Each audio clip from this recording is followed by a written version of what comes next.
राधे राधे। मेरा नाम है निकिता शर्मा और आप सभी का स्वागत है श्रीमद् भागवत गीता की इस श्रृंखला में। पिछले श्लोकों में हमने समझा कि किस प्रकार श्री कृष्ण अर्जुन को समझाते हैं कि योगाभ्यास में निरंतर लगा रहकर आत्म संयमी योगी समस्त भौतिक कल्मश से मुक्त हो जाता है और भगवान की दिव्य प्रेमा भक्ति में परम सुख प्राप्त करता है। वास्तविक योगी समस्त जीवों से मुझको तथा मुझ में समस्त जीवों को देखता है। निसंदेह स्वरूप सिद्ध व्यक्ति मुझ परमेश्वर को सर्वत्र देखता है।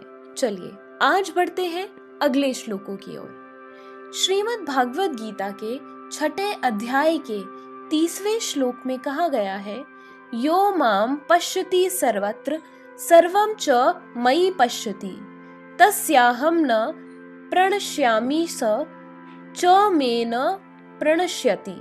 अर्थात जो मुझे सर्वत्र देखता है और सब कुछ मुझ में देखता है, उसके लिए न तो मैं कभी अदृश्य होता हूँ और न वह मेरे लिए अदृश्य होता है। कृष्ण भावना भावित व्यक्ति भगवान कृष्ण को सर्वत्र देखता है और सारी वस्तुओं को कृष्ण में देखता है। ऐसा व्यक्ति भले ही प्रकृति की पृथक पृथक अभिव्यक्तियों को देखता प्रतीत हो, लेकिन वह प्रत्येक दशा में इस कृष्ण भावनामृत से अवगत रहता है कि प्रत्येक वस्तु कृष्ण की ही शक्ति की अभिव्यक्ति है।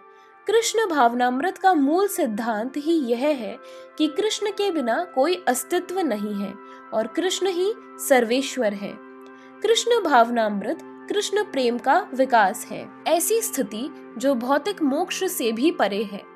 आत्म साक्षात्कार के ऊपर कृष्ण भावनामृत की इस अवस्था में भक्त कृष्ण से इस अर्थ में एक रूप हो जाता है कि उसके लिए कृष्ण ही सब कुछ हो जाते हैं और भक्त प्रेममय कृष्ण से पूरित हो उठता है।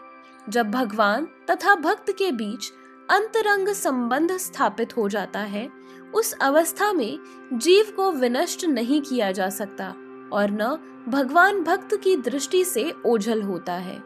कृष्ण में तादात्म्य होना आध्यात्मिक लय यानी आत्म विनाश है। भक्त कभी भी ऐसी विपदा नहीं उठाता।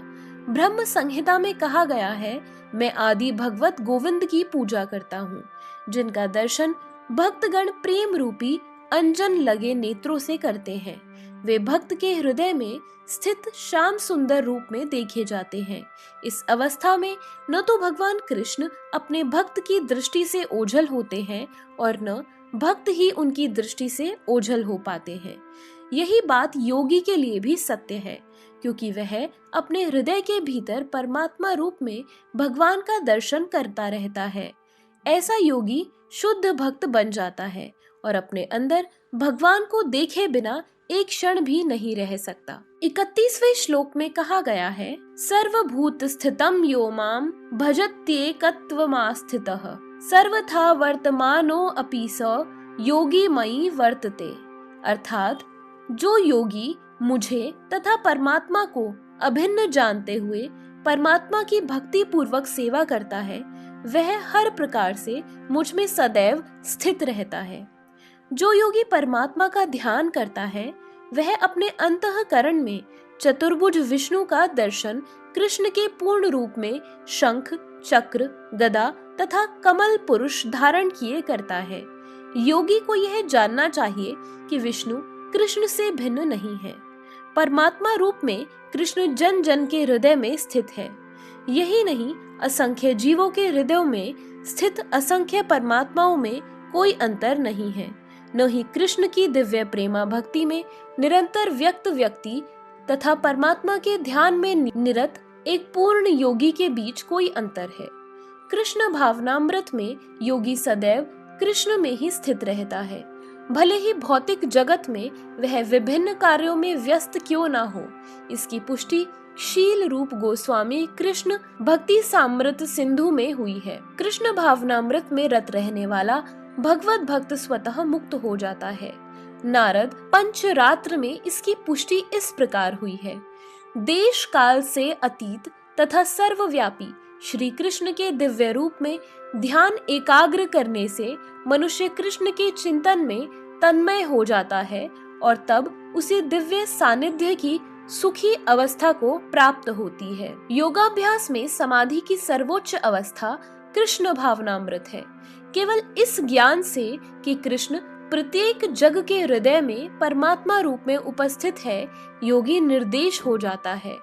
वेदों से भगवान की इस अचिंत्य शक्ति की पुष्टि इस प्रकार होती है। यद्यपि भगवान एक है, किंतु वह जितने सारे हृदय हैं उनमें उपस्थित रहता है।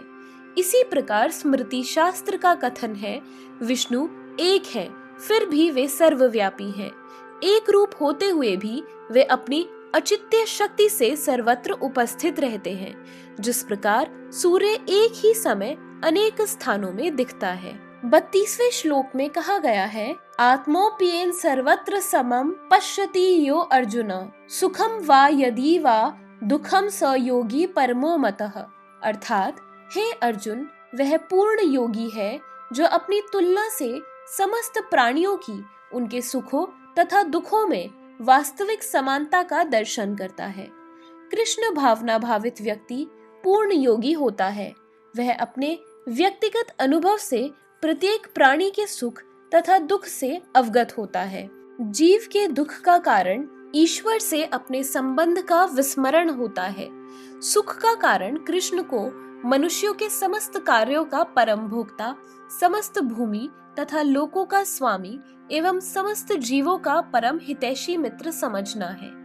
पूर्ण योगी यह जानता है कि भौतिक प्रकृति के गुणों से प्रभावित बद्ध जीव कृष्ण से अपने संबंध को भूल जाने के कारण 3 प्रकार के भौतिक तापों, दुखों को भोगता है, और चूंकि कृष्ण भावना भावित व्यक्ति सुखी होता है, इसीलिए वह कृष्ण ज्ञान को सर्वत्र वितरित कर देना चाहता है। चूंकि पूर्ण योगी कृष्ण भावना भावित बनने के महत्व को घोषित करना चाहता है, अतः वह विश्व का सर्वश्रेष्ठ उपकारी एवं भगवान का प्रियतम सेवक है। दूसरे शब्दों में, भगवत भक्त सदैव जीवों के कल्याण को देखता है और इस तरह वह प्रत्येक प्राणी का सखा होता है। वह सर्वश्रेष्ठ योगी है क्योंकि वह स्वांत सुखाय सिद्धि नहीं चाहता, अपितु अन्यों के लिए भी चाहता है। वह अपने मित्र जीवों से द्वेष नहीं करता। यही है वह अंतर जो एक भगवत भक्त तथा आत्मोन्नति में ही रुचि रखने वाले योगी में होता है। जो योगी पूर्ण रूप से ध्यान धरने के लिए एकांत स्थान में चला जाता है, वह उतना पूर्ण नहीं होता जितना कि वह भक्त जो प्रत्येक व्यक्ति को कृष्ण भावना भावित बनाने का प्रयास करता रहता है। तो इसी के साथ हमारे आज के श्लोकों की वीडियो समाप्त होती है। अगर आप सभी लोग श्रीमद् भागवत गीता की इस श्रृंखला में हमारे साथ हैं, तो हमें अपने विचार कमेंट सेक्शन में जरूर बताएं और इस वीडियो को अपने परिवारजनों और मित्रगणों के साथ जरूर शेयर करें, ताकि उनके जीवन में भी इस सुंदर ज्ञान का आगमन हो सके। तो चलिए मिलते हैं अगले श्लोकों के साथ एक नई वीडियो में।